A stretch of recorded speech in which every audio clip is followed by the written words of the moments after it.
Всем привет! И в сегодняшнем видеоролике я вам покажу довольно интересную и, на мой взгляд, очень необычную масштабную копию старинного автомобиля марки Mercedes от производителя NeoScale Models. Масштаб этого автомобиля 1 к 43, это серия Deluxe. Модель появилась в продаже не так уж и давно, и у Neo подобная модель выпущена в двух вариантах окраски. Первый вариант окраски это красный капот, черные крылья, как раз эту модель мы сегодня и рассмотрим. И второй автомобиль отличается схемой окраски. У него капот цвета слоновой кости, также в такой же цвет окрашены крылья, и спицы на колесных дисках покрашены в цвет корпуса автомобиля. И если у красного варианта темно-бордовый салон, то у второго автомобиля он темно-коричневого цвета.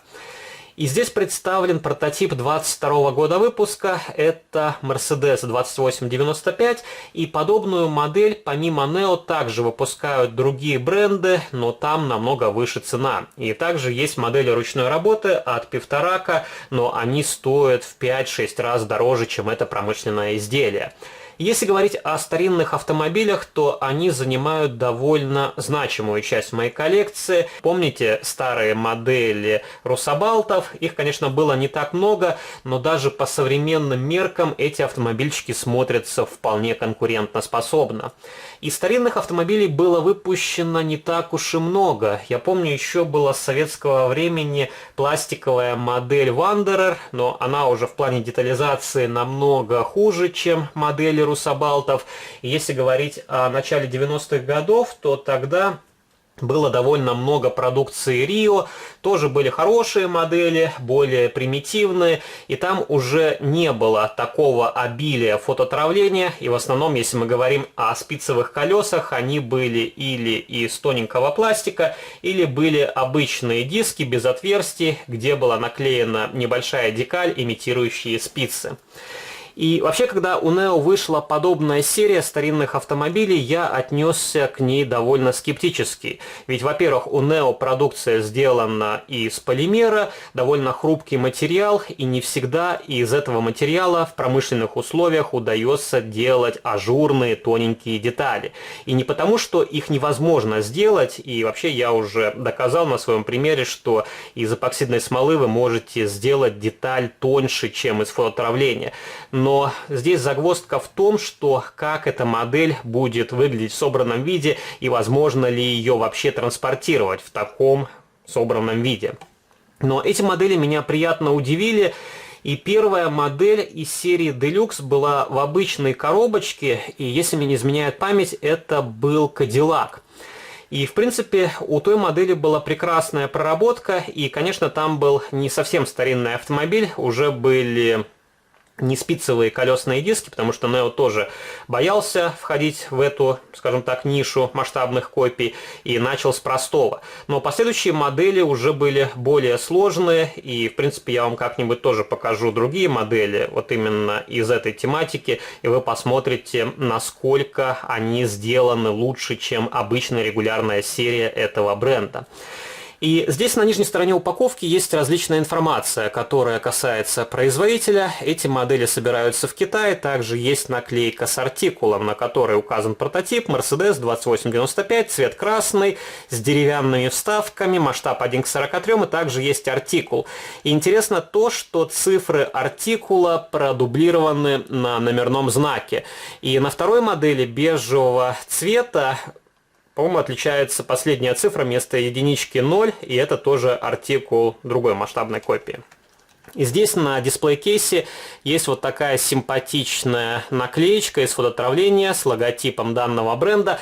И коробочки у моделей из серии Deluxe немножко больше, чем обычно регулярные. Она и шире, и чуть выше, и, естественно, эти коробки длиннее. И давайте посмотрим на эту модель поближе.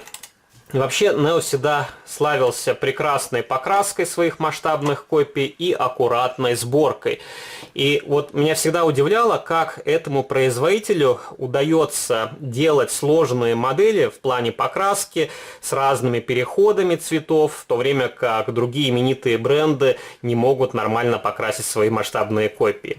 И если посмотреть на корпус этого автомобиля, то он выполнен очень ажурно, довольно тонкие крылья, они тоже окрашены глянцевым цветом. И также у этой модели очень много мелких деталей из фототравления. Например, если вы посмотрите на подножки, то здесь есть вот такой элемент из фототравления.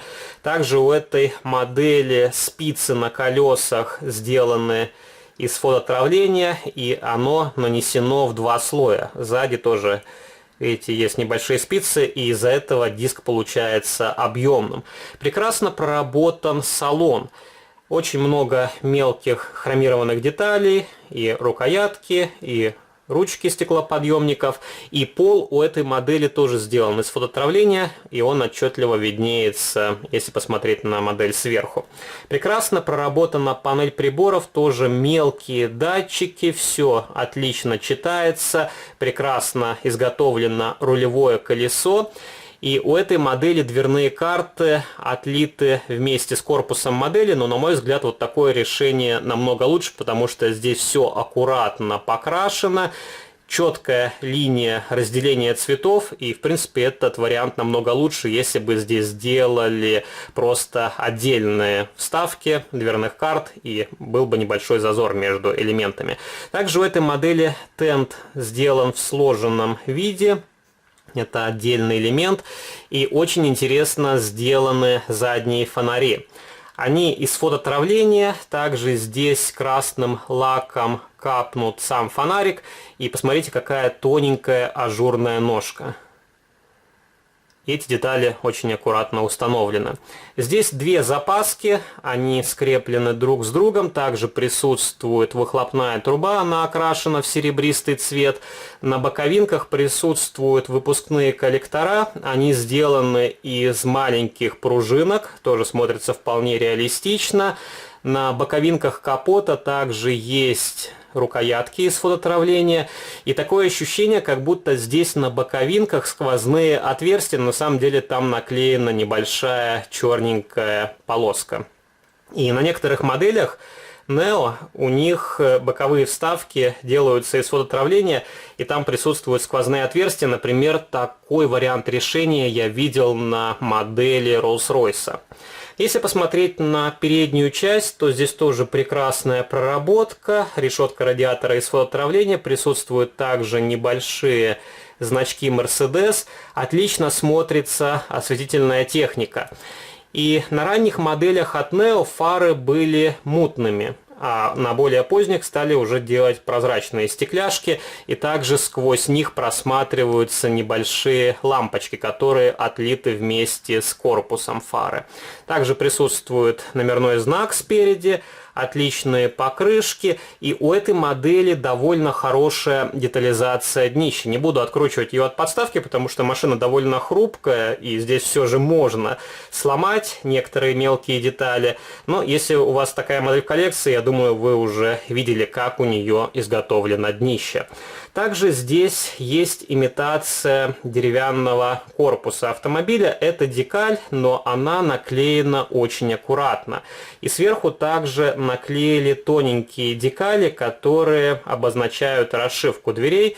И, в принципе, это вот наглядный пример, как относительно недорого можно делать качественные вещи. И, конечно, 100 евро за модель – это не такая уж маленькая цена, но, повторюсь, если вы собираете старинные современные автомобили, то вход в эту серию – это обычно 200-250 долларов.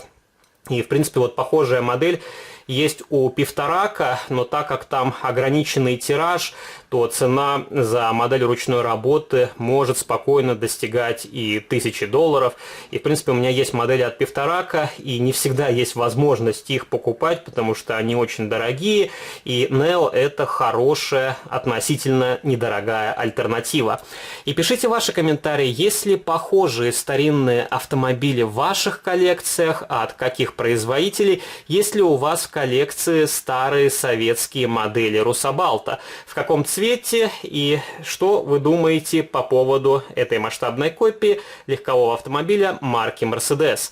Если вам понравился этот видеоролик, то не забывайте поддержать его лайком. Также вступайте в мои группы в социальных сетях, ВКонтакте и Фейсбуке и жмите на колокольчик, чтобы не пропустить уведомления о выходе новых видео на моем канале. А на сегодня это все. До новых встреч. Пока.